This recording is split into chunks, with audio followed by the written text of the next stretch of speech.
All right, well, good morning or good afternoon now.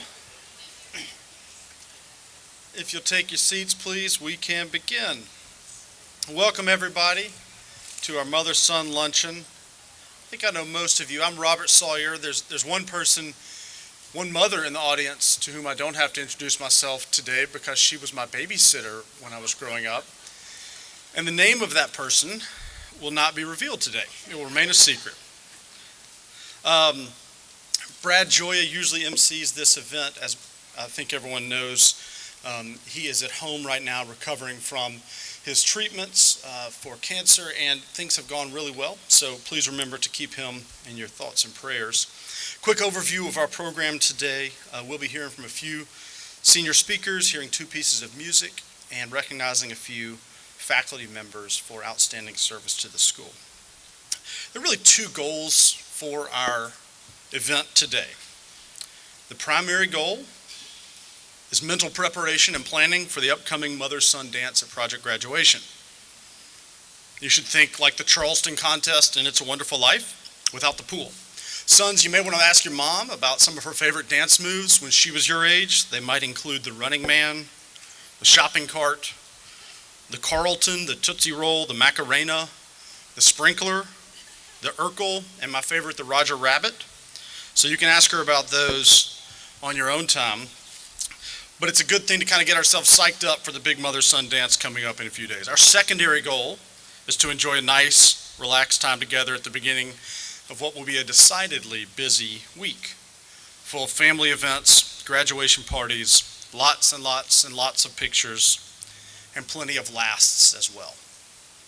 So one piece of feedback that we frequently get about this event is that it's a really nice, refreshing, relaxing event, and we hope that that's what it will be today. As we go through the meal today, at any point, feel free to go over here and get your picture taken by our photographer, Mr. Michael Jones.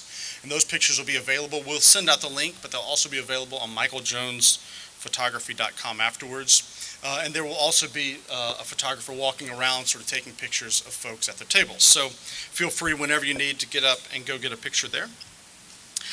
We will begin with speakers Mauro Mastrapasqua, Scott Wallace, and Ethan Lilly in that order. So if you guys will come on up, please help me welcome to the stage Mauro Mastrapasqua.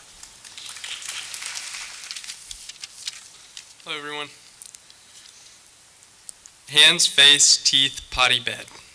These 5 words, always in that order, are the 5 commandments of growing up in the household of my mom, Kate Mastrapasqua. Starting before I can remember, every dinner ended with this straightforward reminder to wash my hands and face, brush my teeth, use the bathroom as if I'd forget, and head to bed. Through the years, this nightly ritual has gradually phased into the question, how much homework tonight?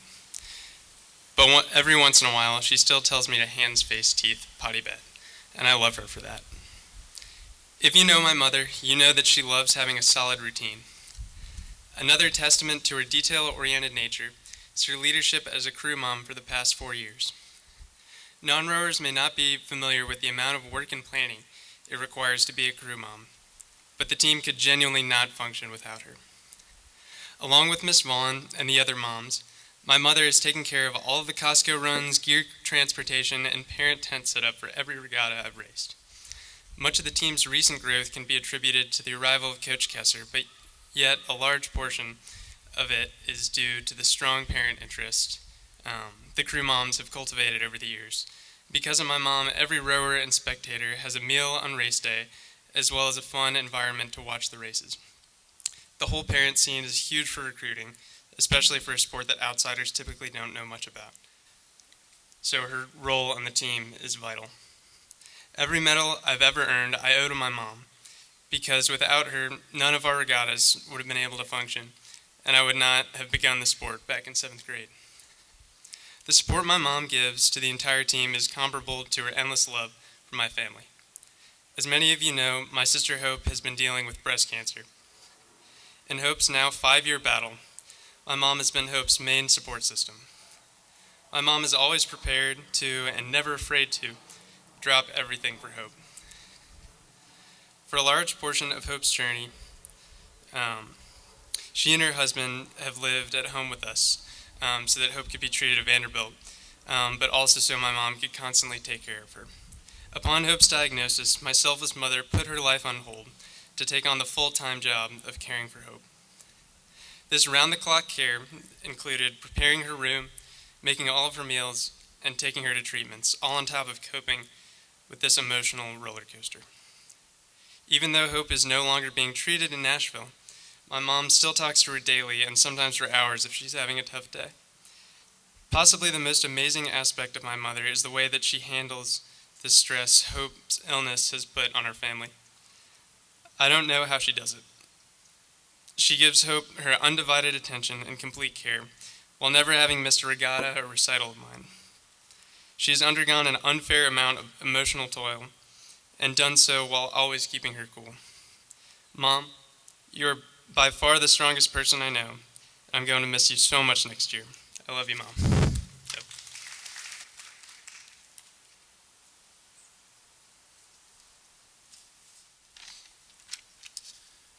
From a young age, my mother, Deborah Jean Lawson, has had an adept ability to prove others wrong.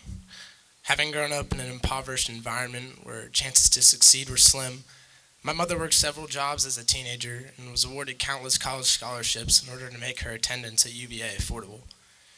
In addition to juggling her long work hours, she achieved grades throughout her time in school that, in her humble opinion, reached far beyond my capabilities. My mother has gone so far as to prove she's smarter than I, that she even started teaching herself calculus this year to show me it's not that hard after I received a poor grade on a test. My mom went on to utilize the lessons and skills she learned as a young adult to her role as a mother. One significant example is her ability to multitask at an extremely high level. Most evenings in the wintertime, Deborah can put together a mouth-watering dinner while not only screaming at Kihei Clark to stop turning the ball over during a UVA game, but also while helping my sister with her algebra homework. Her ability to do so much for her family all at one time is the glue that holds us together. Additionally, my mother's patience in raising me has helped me become a greater person. Whether she's calmly reminding me to bring down my laundry from my room for the 12th time in 1 week, or having to bear witness to my emotional implosions on the tennis court, this level of care has helped me gradually improve my bad habits. As a small example, my mom hates inside-out socks in the laundry. No matter how many times I forget to correct this error, each time she finds the mistake, she makes sure I fix it. No matter where I am in the house, and no matter what time it may be, my mother calls me into the laundry room. Often we laugh about my laziness as she stands and watches me fix my socks. Her grace has helped me tremendously. My mother has also been able to find humor in anything we do. One spring break in middle school, my parents, brother, and I went for a hike through a scenic forest in California. From the beginning of the journey, my father was convinced he knew the way, but the further we got in, his confidence in leading the pack shrank, while his frustration grew high. With minimal water and zero sense of location, we began to worry. Looking back at my mom, after about 3 hours into the trek, I heard her start to giggle. Her upbeat attitude and ability to find the humor in my father's complete and utter failure, as well as his larger-than-life sweat stains, led to the remainder of the hike being filled with laughter and the eventual escape from my father's now least favorite hiking trail. Mom, you've helped me find happiness in ways I can't express. Your love, care, and compassion for my successes has made me the person I am today. I don't know what I'll do without you next year, and I definitely don't know who's going to fill me in on the wild plot twists of General Hospital Season 58. Thank you for all that you've done for me. I love you, Mom.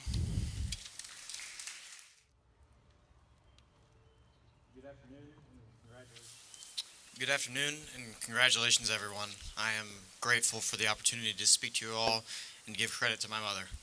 7 years ago, when I was still a 6th grader at Lipscomb, my parents asked me a simple question. Would you like to go to MBA? I'm sure that many of you had similar conversations around the same time and in later years. For me, the proposal was a dramatic change from the familiar environment that I had known for the previous 6 years. After talking through the options, I determined that I needed the challenge of the school, and after all 6 years of MBA, I found that many of the most impactful lessons came not from the rigorous homework and late nights, but from watching my mother lead. Since Dad was starting a new job when I was coming into 7th grade, the burden largely fell on my mother to coordinate and balance the logistics of my and my younger 2 sisters' new affairs. You see, previously, with all 3 of our attending the same school, daily routines were fairly straightforward. But now, having to commute me to West End and my sisters to schools in Brentwood became a rather precise endeavor, so I learned quickly not to break her routine. The morning I learned this lesson was in the fall of my 7th grade year, following a typical night of homework. My mom was driving me to the bus stop at the Brentwood Library so that she could return home with enough time to make my sisters breakfast and take them to school. Right as we got there, I remembered that I had left my vocabulary book on my dresser, and so we had to drive all the way back to the house, grab it, and try and make it back. We missed the bus. So after listening to my mom make new arrangements for the girls for the next 15 minutes as we hopped on I-65 and made it here, I realized how much work my mom put into my going to school. I thought that with the new social environment and the high academic standards, that the stress of MBA fell solely onto my shoulders. Unsurprisingly, I couldn't have been more wrong. And per usual, as we exited 440 onto West End, Mom made a pit stop to get me a Gatorade so that I could reset to be able to perform well that day. For as long as I can remember, Mom has pushed me forward and has provided what I needed to thrive. For example, since the 7th grade, she has always awoken at 6 in the morning when I wake up to make me breakfast. She's adapted to my changing diets during football and wrestling seasons to give me what I need to perform my best. Though I watch film and talk game plans with Dad, Mom willingly learned how both football and wrestling worked so that she could better enjoy watching me compete.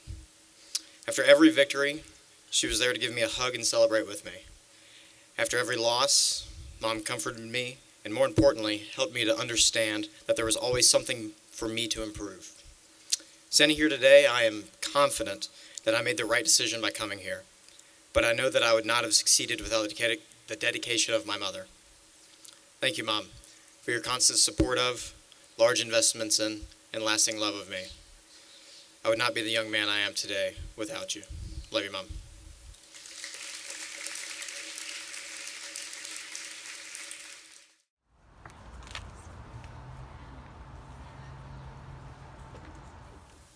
Thank you, gentlemen. We'll now call up the senior members of our Headmaster Singers who will be performing for us. Let's welcome them to the stage.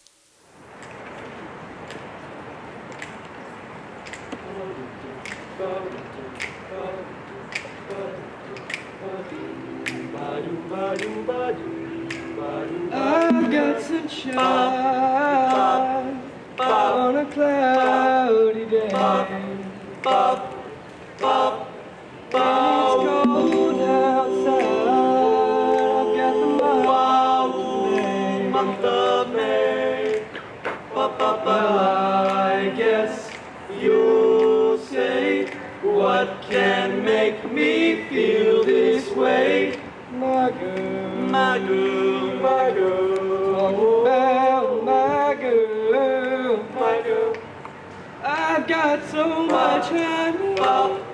The bees saving me. Got sweetest song in the birds on the trees. I guess you'll say, what can make me feel this way? My girl, my girl, my girl, my girl, my girl.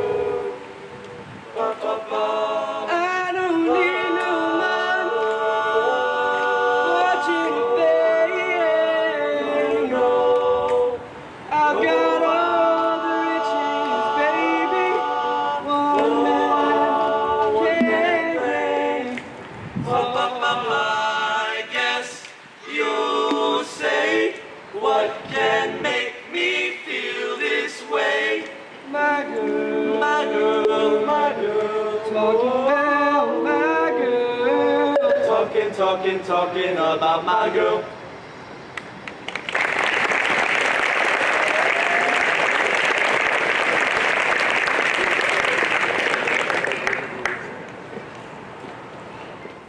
So thank you, Mr. Colavita, and all the Headmaster Singers. My name is Tim Boyd. I'm the academic dean here, and to my knowledge, there are none of my former babysitters in the audience, but I'm ready to stand corrected if necessary. So I have the very nice task today of recognizing a couple of our faculty and staff members. We do this every year, a recognition that is sponsored and provided for by the Mothers Club and then voted for by the senior class. And this year, the senior class has voted to recognize Angela Power and Rich Kessler, who I'm going to ask to join me up here for a moment.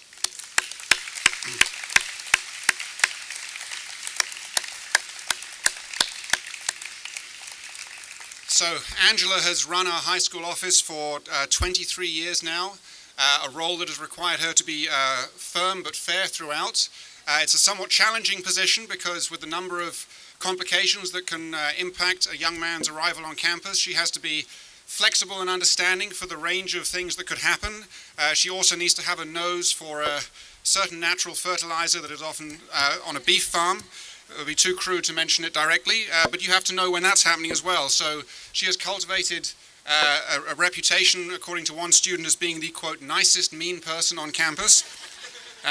I would also say we see her as one of our steel magnolias, and she is going to be retiring this year, having done wonderful service for over 20 years. So please join me in congratulating Angela Powell.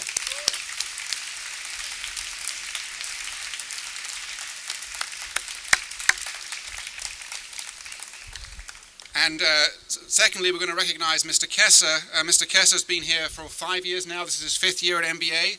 He has taught math, science, and he has also coached our crew team to great success.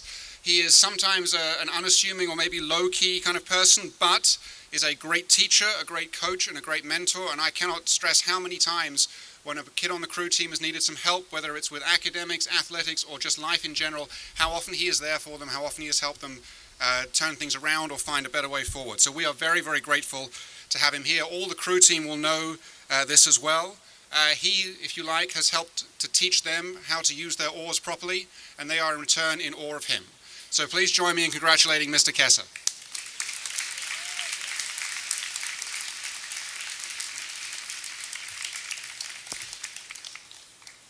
Okay, next up, on the same topic of beloved faculty, we have a returning teaching all-star with us, Dr. Jon Neergaard, who taught chemistry here for many years, and even as he was here, paralleled that with an underground music career, which would be performed at assemblies on several occasions. He still returns to do that for the boys every year. We're very glad to have him to perform a few songs for us this afternoon as well. Please join me in welcoming Dr. Jon Neergaard. I like to think of this as the content-free portion of any program I'm a part of.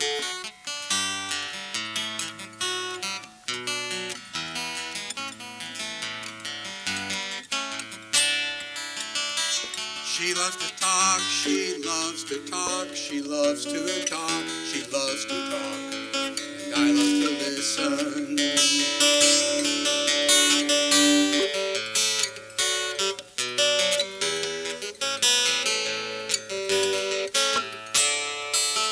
Sometimes she runs down, she runs down, she runs down, she runs down, and I'll slip in a word, like priming a pump, winding a watch, charging a battery, nudging your jello, she's fully restored, for she loves to talk, she loves to talk, she loves to talk, she loves to talk, and I love to listen.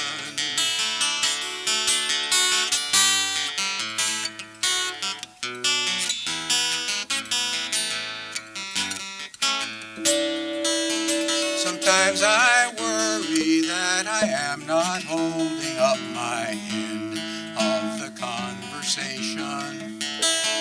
When she looks at me, she looks at me, she looks at me, she looks at me, and says, "What do you think?"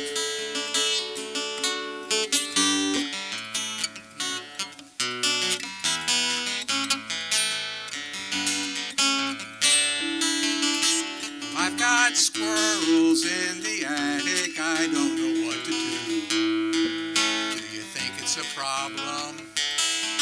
Like priming a pump, winding a watch, charging a battery, nudging your jello, she's fully restored. For she loves to talk, she loves to talk, she loves to talk, she loves to talk, and I love to listen. Yeah, She loves to talk, she loves to talk, she loves to talk, she loves to talk. And I love to listen, I love to listen, I love to listen. Thank you.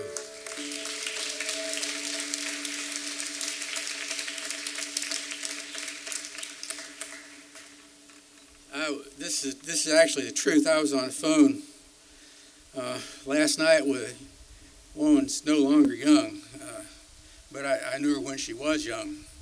Man, it was about an hour, and I tell you what, this is a tune. I wish I'd written this by the White Will Smith. If I can remember how it goes.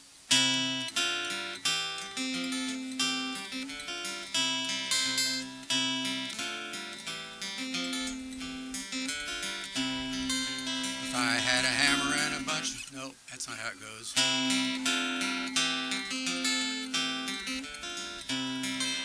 If dirt were gold and I could buy your heart, then I'd dig up all of Mexico. In fact, I'd do most anything if I could only be your beau.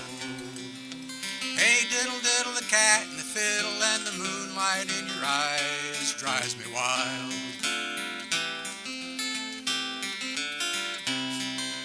Maybe someday you'll be a jet set smash and I'll be a beggar in the street.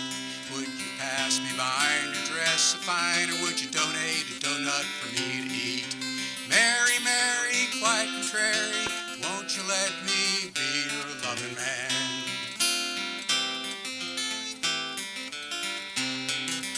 Maybe it's just a crazy dream I'm having that makes me feel like somersaulting in the sun. When you smile, I get the shivers. Cross my heart, you're the only one. If I had a hammer and a bunch of nails, then I'd build us a house up in a tree. I'd be Tarzan and you'd be Jane, but don't you go and cheat on me. Lions and tigers and grizzly bears couldn't keep me from being there with you. And oh, how happy it would be if you were a chicken and I were a duck.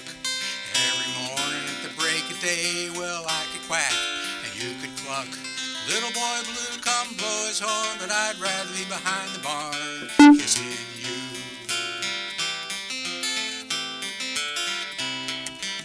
Maybe it's just a crazy dream I'm having that makes me feel like somersaulting in the sun.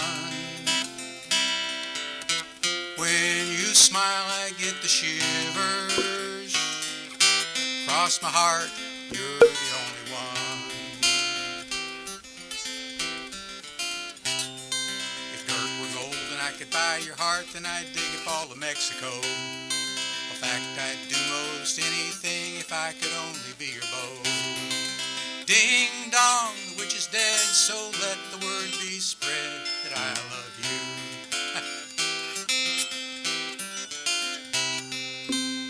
Ding dong. Jeez.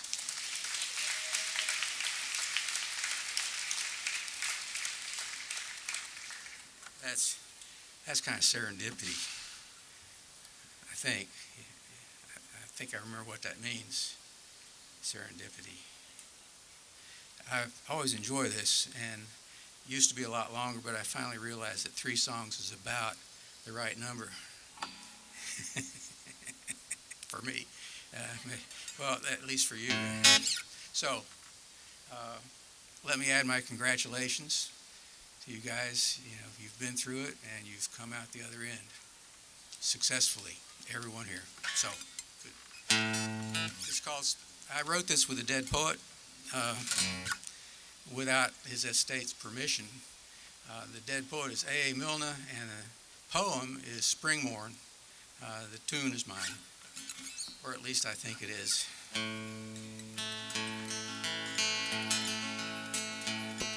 Where am I going? I don't know. Down to the stream where the king cups grow. up on the hills where the pine trees blow. Anywhere, anywhere, I don't know. Where am I going? The clouds sail by, little ones, baby ones over the sky. Where am I going? The shadows pass, little ones, baby ones over the grass. If you were a cloud and sailed up there, you'd sail on water as blue as air. You'd see me here in the fields and say, doesn't the sky look green today? Where am I going? The high rooks call. It's awfully fun to be born at all. Where am I going? The ringdoves coo. We do have beautiful things to do. If you were a bird and lived on high, you'd lean on the wind when the wind came by. You'd say to the wind when it took you away, that's where I wanted to go today.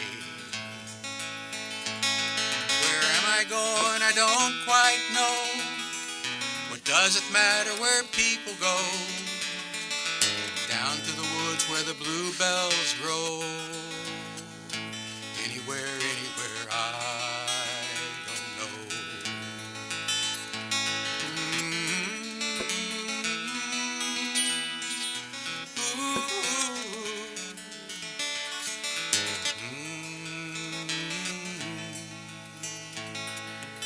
Anywhere, anywhere, I don't know.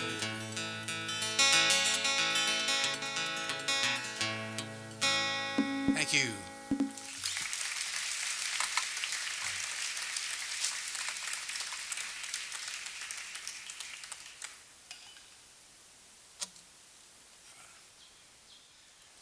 Thank you, Dr. Neergaard. It's great to see you back on campus. Thanks also to our speakers, to our headmaster singers. Thanks to Don Looney and Dion DeWitt for helping to organize this event. Special thanks to our food service, Sage, for the wonderful meal. Thanks to everybody for being here. A few final notes before we leave. First of all, congratulations again to Angela Power and Rich Kesser. As we were enjoying our program today, I'm sure many of you shared the thought with me. It was nice to see the younger boys and girls going into camp, and I'm sure it crossed the minds of many of the mothers that it wasn't that long ago that you were there dropping your son off somewhere at camp or giving him a ride somewhere, and now here we are. I do want to give a couple of business items here before we leave. These are all business items that we started to send out to the moms and dads, and then we realized that would be a waste of time because we want the boys to get the information. So we're giving it to the moms instead. So a couple of pieces, just a couple little notes here. First of all, before you leave, please make sure that you have gotten your picture taken if you want. If you have not gotten a hat as a gift from our Alumni and Development Office, we have a box of them up here. Make sure you get one of those before you leave. In the back are some presents, a mug and a gift and a letter, and they're in the bags. They're alphabetically organized with A over there and Z over here. So you can get one of those before you leave. Please don't forget those. And then a few other kind of final things about the remainder of the week. So, reminder that Honors Night will be at 6:30 in the quadrangle behind me. Students show up at 6 o'clock and we'll meet in the theater at 6. Parents can show up and be in your seats by 6:30. The same timeline will follow for graduation the next night, which is Thursday. Students show up at 6 in the theater. Everyone else can be in their seats by 6:30. A quick note, we've had a few questions about graduation seating. The email and information communicating all of that will go out later today, essentially as soon as I finalize it. So once it's finished, you will get that, and all the kind of details about where everyone will be sitting with graduation will be going out this afternoon. If we need a rain plan, that will also be communicated to you for either night. That'll be communicated to you by email. Obviously, we're hoping that we won't need that, but we'll kind of communicate that as needed. Finally, again, thank you for a great day today and for several wonderful years at MBA sharing your son with us. Feel free to stay as long as you'd like today. Visit, catch up, relax, and we will see everyone tomorrow night at 6 p.m. Have a great rest of the day.